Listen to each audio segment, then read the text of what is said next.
Good evening, I'm Monty Torres. And I'm Liz Gonzalez. Thank you so much for joining us tonight. President Donald Trump set off a firestorm this morning, threatening to withhold federal funding from the state of California over the issue of transgender athletes. It's an issue that's front and center as Clovis hosts the California Interscholastic Federation track and field championships later this week.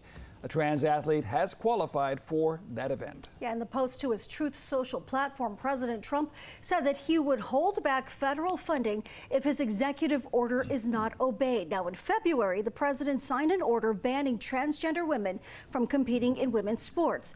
This morning, he wrote, quote, "I am ordering local authorities, if necessary, to not allow the transitioned person to compete in the state finals." President Trump said that he would speak with California Governor Gavin Newsom today, but it's still not clear whether that's actually happened.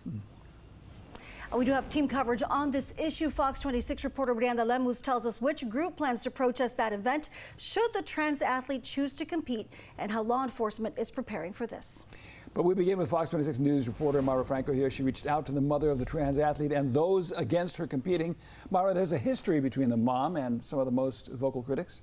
Yeah, that's right. And this entire confrontation was caught on video, mainly between the two mothers. Others were also heard yelling things. One side says it's not fair to let the trans athlete compete, while the other defends their stance and says it is. Let's take a look. I have a right to speak truth. Boys are boys, girls are girls. Your son does not belong competing against those girls, period. What a coward of a woman you are allowing that. What a coward of a woman This heated exchange between two mothers happened a little over 2 weeks ago during the California Interscholastic Federation's D3 track and field prelims at Yorba Linda High School.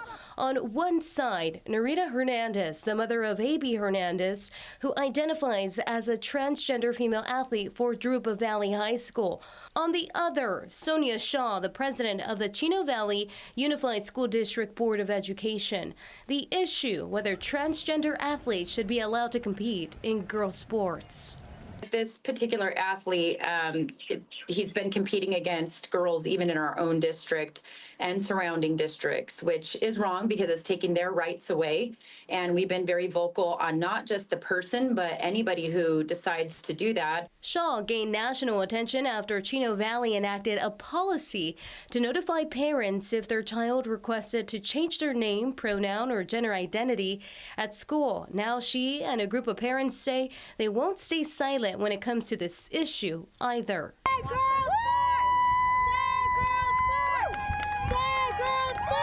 These girls are going through a lot of emotional distress. I mean, they're going through opportunities ripped. With days until the CIF track and field championships in Clovis this weekend, Fox 26 News reached out to Narita Hernandez, the mother of the athlete in question. She did not have a comment at this time. However, on April 8th, both she and AB spoke in front of the Placentia Yorba Linda Unified School Board about the issue. We're supposed to treat all children equal, and we're supposed to protect our children. What they're failing to do is protect. How are you going to save girls' sports when the team that I'm on you're not reaching out to? If you are going to save someone, it should be the girls on my team who all love me and support me, and they've told me over and over again that they want me on this team. They wouldn't do anything different to not have me on this team. My child does not change in the locker rooms. And locker rooms, from what I remember when I was in school, we would go in there, have like 3 minutes to change, and we were not stripping down to nothing. So them alleging that these kids are seeing penises, false. When children go to their restrooms, they have their own stalls. They're not going into a men's restroom, or at least my child is not, because my child identifies as a she. And I feel they're being attacked, and I don't think it's right. Shaw says her district, Chino Valley, sent a letter to President Trump several weeks ago, officially asking him to intervene and to pull federal funding. Les Monte, sending it to you here in the studio. All right, Myra, thank you. Equality California is also speaking out against the president's move to withhold federal funding from the state over this issue. It's calling it, quote, a blatant abuse of executive power. Reading, the president is attempting to punish an entire state for upholding its values of inclusion while targeting and marginalizing one student to advance a discriminatory political agenda. No child should ever be singled out for who they are, and no state should have critical resources held hostage in the process, unquote. Now, following the president's announcement this morning, the CIF did follow up with an update to its policy, although it's not clear whether it's just for this weekend's event or if it's for good. But here's what it boils down to. There will be a pilot entry process. Biological females won't be displaced in field events, and trans athletes will still be allowed to compete and medal. In response, Governor Newsom's director of communications tells Fox 26 News that CIF's proposed pilot is a reasonable, respectful way to navigate a complex issue without compromising competitive fairness, a model worth pursuing. The governor is encouraged by this thoughtful approach. Meantime, lawmakers in Sacramento say they are still trying to figure out what the CIF's policy update actually means. I don't fully understand what they're doing, and that's why, before I comment, I want to learn more. I appreciate that at least they acknowledge that trans people should be allowed to play sports. It's incredibly weak, and we're angry. We're pissed at this. How every day that goes by, no one is protecting our girls. As an athlete, I couldn't even imagine this kind of situation happening to me when I played sports. This is unexcusable, and we need to have something done. Governor Newsom needs to pick a side and do something, do the right thing. Now, in April, Governor Newsom was asked whether California should ban transgender athletes from women's sports. While he didn't give a direct answer, he said he was open to talks. I can't stand those that demean the community and bully the community, talk down and use this to weaponize a political agenda. I'm looking just for empathy. These kids just want to survive. And so the question you're asking is the question we've been asking ourselves for months and haven't been able to answer. What is that finally? How can you make this fair? And I haven't been able to figure it out. The governor went on to say that not all of his energy is focused on this matter, and it only involves a small number of athletes. But he says the right has made trans athletes a bigger issue.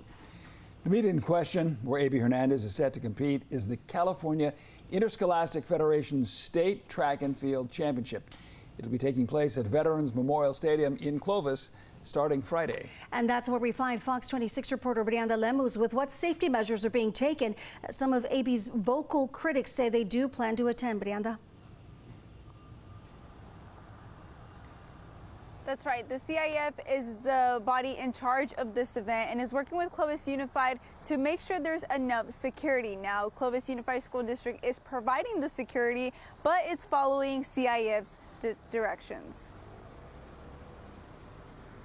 We've been told no additional security will be on site for the event at Veterans Memorial Stadium, but the organization California Family Council has been very vocal about what it says is the unfair treatment girls have been getting when it comes to sports. Group members say they are not sitting this one out and will be attending. Again, it's heartbreaking as I'm getting texts, getting calls, and talking to the girls that are coming to me in tears because they're losing their spot due to a male. I will be there this weekend in Clovis. I know people from multiple different groups across the state of California, a lot of just moms and concerned citizens that are really focusing to save girls sports will be in attendance. So I think that the girls that are competing will see a large group there that are in support of them. It was 2 years ago Clovis Unified ran into the same issue. 2 transgender athletes had also qualified for the CIF championship meet that was also held at Veterans Memorial Stadium. With the controversy leading up to it, the 2 transgender athletes did not show up. And we did ask whether other law enforcement agencies such as Clovis PD or CHP will be adding additional security for this event. As of right now, we're told only Clovis Unified School District Police will be here to respond to any disturbance, protesting, or even confrontation. In Clovis, Brianda Lemus, Fox 26 News. All right, Brianda, thank you so much. Now, even more than 14 hours later, we still do not know exactly which federal funding the president threatened to pull, considering that this issue involves student athletes. We wanted to see how pulling federal funds would affect California's Department of Education. According to the Legislative Analyst's Office, California received around $8 billion in federal funding for the 2024-2025 school year. While it sounds like a lot, that makes up just under 6% of all K-12 funding in California. Most of the California Department of Education's money comes from the state's general fund and property taxes. According to the California Department of Education, of those $8 billion, $33 million was in one-time funding, still tied to COVID response and the American Rescue Plan. $2.4 billion federal dollars was spent on helping students from low-income families at school districts and charter schools. Almost $1.5 billion in federal funds help school districts provide special education and services to children with disabilities. Other notable programs that receive federal funding include $298 million for English learners and immigrant students, $237 million for grants to support teachers, $28 million for after-school programs, and almost $6 million went to rural and low-income schools. Smaller rural districts typically rely even more of their budget on federal dollars since there isn't as big of a local tax base. Now, President Trump already took aim at cutting federal funding for schools in California earlier this year over its diversity, equity, and inclusion programs. A federal judge blocked that directive. In the meantime, we would like to know what you think. Do you believe trans athletes should compete in women's sports? Yes or no? Chime in with your answer on our website. All you have to do is search campaign.com or scan this QR code right here on your screen.